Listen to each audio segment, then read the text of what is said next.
NDA सरकार को यानी बीजेपी सरकार को, क्योंकि अभी तक लोकसभा स्पीकर का चुनाव नहीं हो पाया है। लोकसभा स्पीकर का चुनाव अभी तक नहीं हो पाया है। आपको बता दें, हम पहली बार राहुल गांधी अपोजिशन में बैठेंगे। अपोजिशन का पद उनको मिला हुआ है लोकसभा में।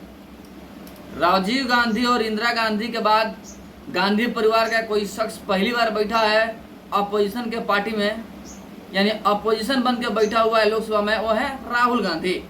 अपोजिशन की भूमिका निभाते हुए नजर आ रहे हैं राहुल गांधी। शपथ भी ले लिया है अपोजिशन का नेता, जो अपोजिशन का नेता होता है, लीडर होता है, वो बने हुए हैं। अब देखना यह होगा कि अभी तक तो डिक्लेयर नहीं हो पाया है कि लोकसभा स्पीकर कौन होगा। आपको बता दें, कांग्रेस भी अपनी दावेदारी कर रही है लोकसभा स्पीकर के लिए, जो कि कभी सपना में भी पूरा होने वाला नहीं है। जो वर्तमान स्पीकर हैं ओम बिरला हैं, उनके खिलाफ बहुत सारे एप्लीकेशन गए हुए हैं लोकसभा स्पीकर के लिए। अब यह देखना होगा कि किसकी मत ज़्यादा हो रहा है। जिसकी पलड़ा भारी होगा उसी के पक्ष में निर्णय होगा और उसी का स्पीकर होगा। आपको बता दें हम, आप आश्वस्त रहिएगा। पहले आप वीडियो को शेयर कर दीजिए अधिक से अधिक, ताकि तमाम लोगों को ये जानकारी मिल सके। और वीडियो में नए हैं, चैनल में नए हैं, तो लाल बटन दबा के चैनल को सब्सक्राइब कर लीजिए, लाइक कर दीजिए और बेल के आइकन को प्रेस जरूर कीजिएगा, ताकि टाइम टू टाइम न्यूज का अपडेट आप तक पहुंचता रहे। और जो पहले से ही हमारे चैनल को सब्सक्राइब कर रखे हैं उनको दिल से धन्यवाद। चलिए वीडियो में आगे बढ़ते हैं। उससे पहले नमस्कार, आप देख रहे हैं यूथ इंडिया एन टीवी।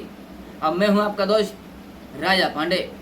देखिए, चुनाव तो खत्म हो गया लोकसभा का, मंत्रालय भी बट गया सब किसी का, किसको कौन सा मंत्रालय देना है सब बट गया और शांतिपूर्ण तरीके से बटा। बीच में अफवाह भी बहुत सारे आए कि नीतीश कुमार पलटी मारेंगे, टीडीपी और जेडीयू दोनों मिलकर साइड हो जाएंगे, इस तरह के बहुत सारे बयान सामने आए। टीडीपी की तरफ से स्पीकर पद के लिए मांग हो रहा था, एक तरफ से जेडीयू की तरफ से भी मांग हो रहा था। ऐसे टीडीपी के ना तो नेता कोई सामने बोले हैं, नहीं जेडीयू के नेता कोई सामने बोले हैं। ऐसे सूत्रों के हवाले से खबर आ रहा था, मीडिया वाले अपना खबर चला रहे थे ऐसा, लेकिन हकीकत ऐसा कुछ नहीं था। शांतिपूर्ण तरीके से सबको मंत्रालय मिल गया, लेकिन सबसे बड़ा लोचा अभी तक यही पड़ा हुआ था कि लोकसभा स्पीकर कौन बनेगा। क्यों? संसद में सबसे बड़ा पद किसी का होता है, वो होता है लोकसभा स्पीकर। लोकसभा जो स्पीकर होते हैं कभी भी किसी को भी और उनके पद से हटा सकते हैं, यानी बहुत ही बड़ा पद है, बहुत ही गरिमामय पद है, जो कि अभी तक ओम बिरला थे, जो कि बीजेपी से थे। लेकिन अब देखना होगा कि कौन बनता है। नीतीश जी अलग मांग कर रहे थे, टीडीपी के नेता अलग मांग कर रहे थे। अब आखिर हकीकत में कौन बनेगा? क्योंकि एक बात बता दें आपको, हम जेडीयू और टीडीपी दोनों बाहर निकल जाते हैं, फिर भी बीजेपी का सरकार बनेगा, क्योंकि बीजेपी के पास 303 सीट हो चुका है निर्दलीयों को मिला करके। तो कहीं ना कहीं बीजेपी तो फुल बहुमत के साथ में है, कोई रहे या कोई जाए। लेकिन एक बात क्लियर है कि लोकसभा स्पीकर के पद बीजेपी कतई अपने हाथ से जाने नहीं देगी। यानी आश्वस्त रहिए आप कि लोकसभा स्पीकर का पद बीजेपी से ही कोई होगा, यानी बीजेपी का ही कोई लीडर होगा जो कि लोकसभा स्पीकर बनेगा, इतना तय है। और चिल्लाने वाले चिल्लाते रहेंगे, राहुल गांधी गला फाड़ के चिल्लाते रहेंगे, लेकिन उनके लोग कभी स्पीकर नहीं बन पाएंगे। अपोजिशन के लीडर चुने गए हैं, वही बहुत बड़ी बात है उनके लिए, क्योंकि प्रधानमंत्री भी नहीं बन पाएंगे वो भविष्य में कभी। लिख के रख लीजिए, फिलहाल संसद में अपोजिशन के लीडर बने हुए हैं, बस उतना उनके लिए काफ़ी है और उतना ही बनेंगे, उससे ज़्यादा वो नहीं बन सकते हैं। प्रधानमंत्री के ख्वाहिश देखते देखते क्या हुआ, बाल दाढ़ी सब पक गया, लेकिन प्रधानमंत्री नहीं बन पाए।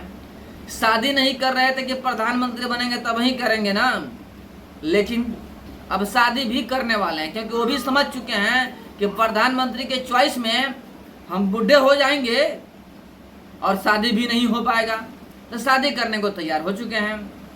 फिलहाल बात यही है कि जो इंडिया अलायंस है, इंडिया अलायंस के पास जो है एक भी ऐसा कोई नेता नहीं है जो कि भारत को संभाल सके, भारत की राजनीति को संभाल सके।